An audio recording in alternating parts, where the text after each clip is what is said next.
अस्सलामु अलैकुम रहमतुल्लाहि व बरकातुहू। यकीनन तालीम के ज़रिए ही बड़ी तब्दीली लाई जा सकती है। हज़रत ईसा अलैहिस्सलाम के बाद तकरीबन 600 साल में जो बुराइयां फैल गई थी, जहालत का दौरा था, उस वक्त बेशुमार बुराइयां थी, अनगिनत बुराइयां थी। उस वक्त पहली वही नाजिल हुई और वो थी इक़रा, पढ़ने की। यानी अभी भी बेशुमार बुराइयां जो हैं, आज उसका हल एक ही है, पढ़ना है, तालीम की तरफ तवज्जो देना है। और मेरा मानना है कम वक्त में, कम ख़र्च में, कम मेहनत में अगर तब्दीली लाई जा सकती है तो वो तालीम के ज़रिए लाई जा सकती है। आज के हालात से आप लोग सब वाकिफ़ हैं। हालात का रोना रोते बैठने के बजाय कुछ अमलन काम हम कर सकते हैं। तो मेरा मानना है आज हमारी ज़िम्मेदारी है नस्ल की हिफाजत और तहज़ीब की हिफाजत।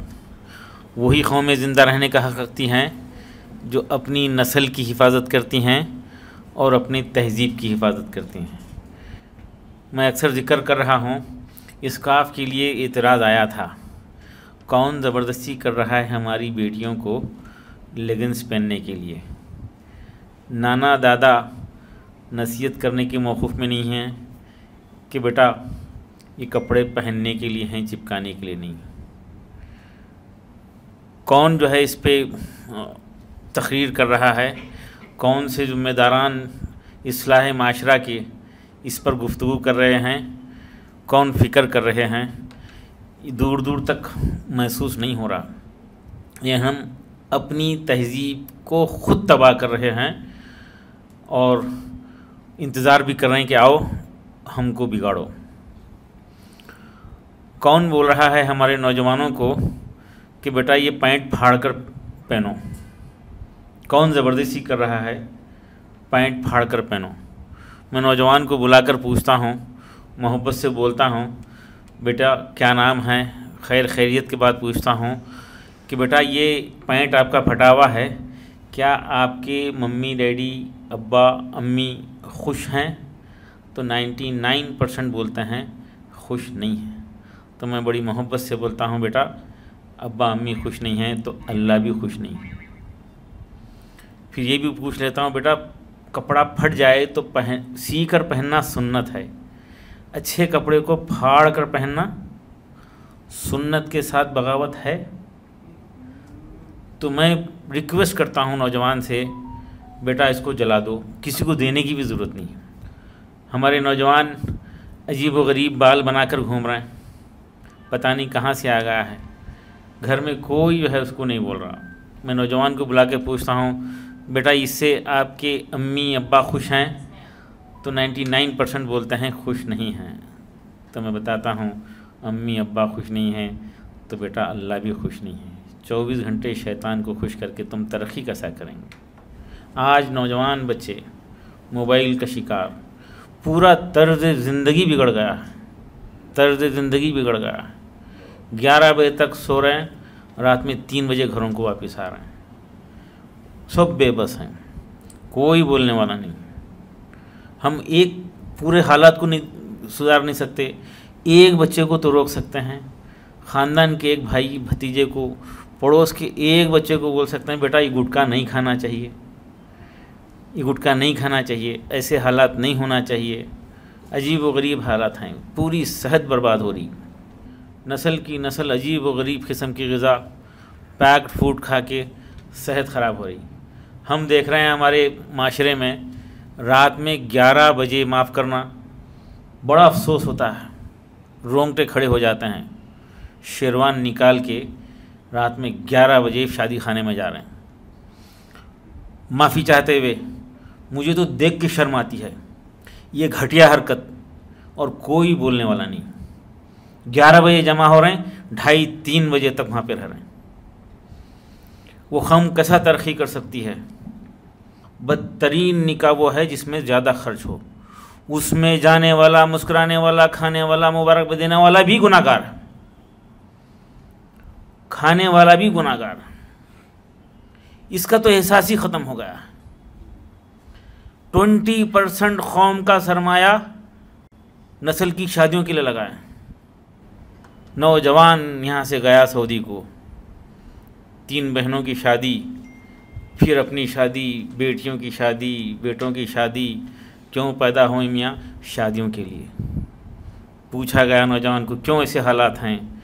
क्या बताऊँ, जब ग्रेजुएशन में था तो बड़ी आपा की शादी हुई और पेंशन के पैसे ख़त्म हो गए। फिर और कुछ पढ़ना चाह रहा था, कारोबार करना चाह रहा था, छोटी बहन की शादी हो गई, घर बिक गया और मैं ऑटो चला रहा हूँ। खाना जाकर वहाँ पे वो रोशनी, वो चमक धमक, रोंगटे खड़े नहीं होते? शर्म नहीं आती? इसके ऊपर तवज्जो देना चाहिए। और क्या कर सकते हैं हम अपने लिए, कौम के लिए, कौम के कंट्रीब्यूशन के लिए? तबसरे करेंगे, व्हाट्सएप फॉरवर्ड करेंगे, बस व्हाट्सएप बैठ गए, तबसरे शुरू। अमल शुरू करना है, इक़दाम, पहला कदम रखना है एहसास के साथ, तब जाके तब्दीली आएगी। पूरे बच्चों को, पूरे इंडिया के बच्चों को नहीं पढ़ा सकते। एक बच्चे को एक बैग दिला दो, एक बच्चे को हिम्मत दिला दो, अपने बेटे के साथ दूसरे बच्चे के लिए कर दो। वो कौम तरक्की नहीं कर सकती जो अपनी औलाद की तालीम से ज़्यादा उसकी शादियों पे खर्च कर देती है। ये चीज़ों पे तवज्जो देना है। अब हमारे करने के जो काम हैं, हमारे मसाजिद को सही मानों में मुसलमानों के मरकज़ बनना चाहिए। तालीम के साथ सेहत पे तवज्जो देना चाहिए। अब हमारे मसाजिद यकीनन इबादत के सेंटर हैं, दावत के सेंटर भी बने, चैरिटी के सेंटर बने, वहाँ पे खिदमत खल्क़ के काम हो। छोटी सी कोशिश हम करें, स्लम एरिया में जाकर 11 मसाजिद का एक क्लस्टर बना के रोज़ मगरिब के बाद वहाँ पे इत्तला करके कुछ लोगों को जोड़कर बैठे, उनको पूछे कि भाई इस इलाके के मसाइल क्या हैं, कि हमारी माएँ बहनें भीख मांगने पे मजबूर हैं, अजीब हालात हैं। और वो संघ यानी फाइनेंस लेते हैं, वो ग्रुप्स होते हैं 20-20 के, 5-5 के, 10-10 के ग्रुप हैं, फाइनेंस पे पैसा लेते हैं और तखारीब चल रहे हैं। और जब वो दबाव होता है, वो सबकी गारंटी के साथ, तब फिर फाइनेंस लेते हैं, फिर मांगने पे मजबूर हो जा रहे हैं।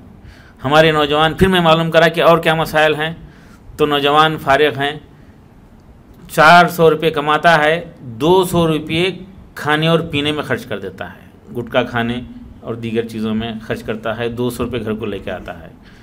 5-7 साल 8 साल के बाद बीमार हो जाता है, वो घर पे बोझ बन जा रहा है, ख़ानदान पे बोझ बन रहा है। ख़वातीन बाहर निकल के हाथ फैलाने पे मजबूर हो जा रहे हैं। इस पर हमको तवज्जो देना। एक बच्चे का गुटखा छुड़ाइए, तबसरे करते बैठने के बजाय, मायूस होने के बजाय, एक बच्चे का गुटखा छुड़ाइए, एक बच्चे को जो है समझाइए माँ बाप का अदब करना, और लाइफ स्टाइल को ठीक करने के लिए कोशिशें करें। हम में से हर एक 5 बरादरान वतन से ताल्लुक़ात को बेहतर करना, 1:5 हम देने वाले बनना, हम उनकी फ़िक्र करना, उनको सपोर्ट करने वाले बनना। यकीन कीजिए हम ज़रा देने वाले बने ना, पूरी दुनिया लाइन में ठहरने तैयार। भाईचारे की मोहब्बत को बढ़ाने के लिए हम आगे बढ़ना। हमारे मसाजिद में बुलाकर हमारे बरादरान वतन के बेटे बेटियों को, बल्कि मैं तो मस्जिद का अगर ऊपर का हिस्सा खाली है तो वहाँ पे सेल्फ स्टडी का सेंटर बनाओ। हम थोड़ा सा काम करें। हमारे बरादरान वतन की बहनें इंतज़ार करती हैं, 6 से 7 में बच्ची जा रही तो फ़िक्र होती है, फितरी बात है। 9th में जाती है तो फ़िक्र बॉडी, और 10th में इंतज़ार होता है कि कब 10th पास करेगी, कब हम शाहीन में एडमिशन करा के बेफिक्र हो जाएंगे। ये अपना ख्याल रखना शुरू करेगी, इसमें ठहराव आएगा, ये हमारी इज्जत करेगी और बेफिक्र हो जाएंगे, बेफिक्र। शाहीन के माहौल से इतना पुरुमीद हैं वो कि हमारी बेटी वहाँ रहेंगी तो हमारी इज्जत करेगी, और वो बेफिक्र। वरना ऐसा हाल था कि बेटी जब जूनियर कॉलेज में जाती है तो 4 लोगों को, ख़ानदान के नौजवानों को बोल कर रखना पड़ता था, ज़रा नज़र रखते जाओ। तो इस तरह से तालीम के ज़रिए, तहज़ीब की हिफाजत के ज़रिए तब्दीली ला सकते हैं। मसाजिद को सही मानों में मराकज़ बनाना है। जैसा मैं ज़िक्र कर रहा था, वहाँ पे हमारी ख़वातीन जो है वो संघ से, इंटरेस्ट से पैसा लेने के आदी हो गए हैं, बच्चे गुटखा और शराब के आदी हो गए हैं, बेहरा रवी बढ़ गई है। ये मोबाइल फ़ोन का इस्तेमाल की वजह से ये को एजुकेशन के ताल्लुक़ से कुछ लोग झूठ बोलते हैं,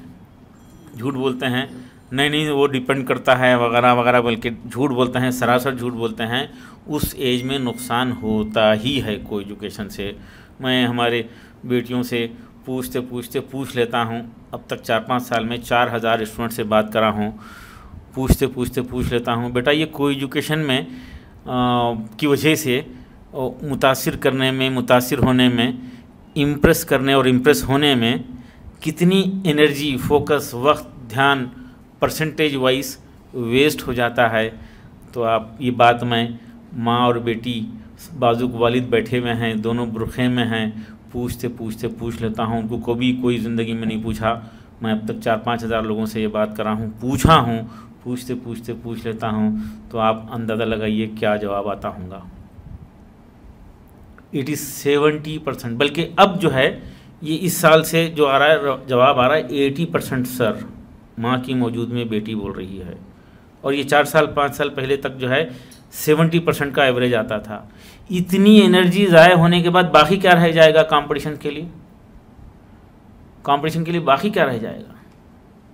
अजीब बात है, हम जो है ध्यान नहीं दे रहे। अभी तो बच्ची है ना,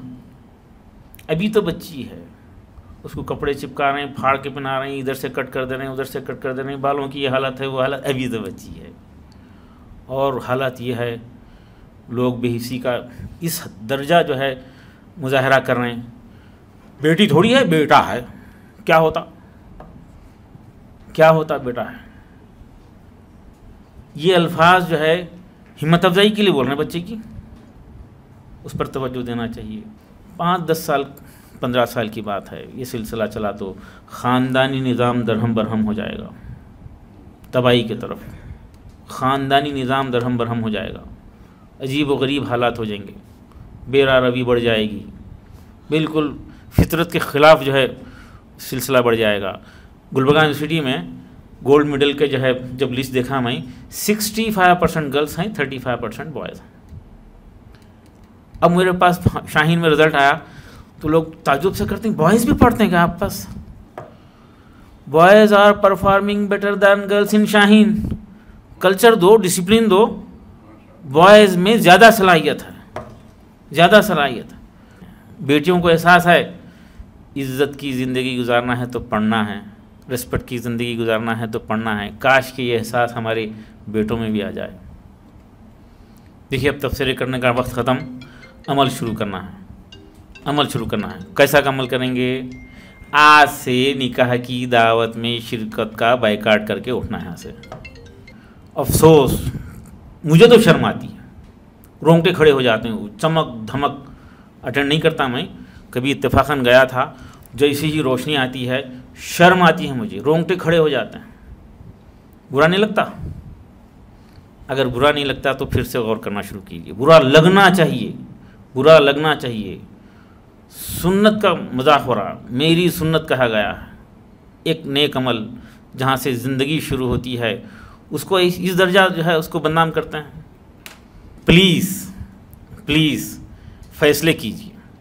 तबसरे तकारीर सिर्फ व्हाट्सअप फॉरवर्ड करने से कुछ नहीं होने वाला है। मुख्तलिफ़ किस्म के तकारीब को ख़त्म करना, बल्कि हमको गौर करना चाहिए, गैर शरई तकारीब की लिस्ट बनाकर उस पर अमल करने की कोशिश करना है। हमारे मुल्क को आज ज़रूरत है इंडस्ट्रीज़ की, इंफ्रास्ट्रक्चर की, हाईवेज़ की, सबकी ज़रूरत है, लेकिन इन तमाम चीज़ों से ज़्यादा प्यार और मोहब्बत की ज़रूरत है। उसको हम आम करने की कोशिश करना है।